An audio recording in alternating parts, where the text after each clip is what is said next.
Հիմա հերթով, որպեսզի մեր հայրենակիցներին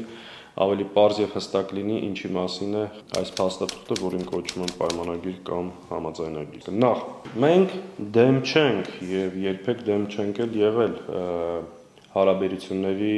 կարգավորմանը, բայց այս փաստաթղթով Ադրբեջանը չի ճանաչում Հայաստանի տարածքային ամբողջականությունը կոնկրետ սահմաններով եւ կոնկրետ քառակուսի կիլոմետրով։ Երկրորդ,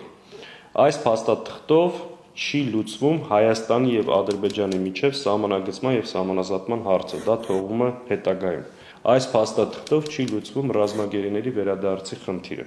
Այս փաստաթղթով Ադրբեջանի զորքերը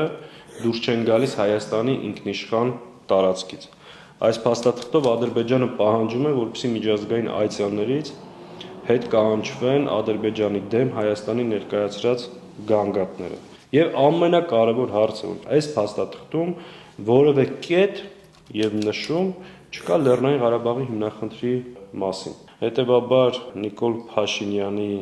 հայտարարած խաղաղությունը եւ այս փաստաթղթին խաղաղության անվանումը իրականության հետ որևէ կապ չունի։ Որևէ մեկը չփորձի մեր ժողովրդին այս նոր կապիտուլյացիան, այս ստորացման փաստաթուղթը ծախել իբրև խաղաղության մասին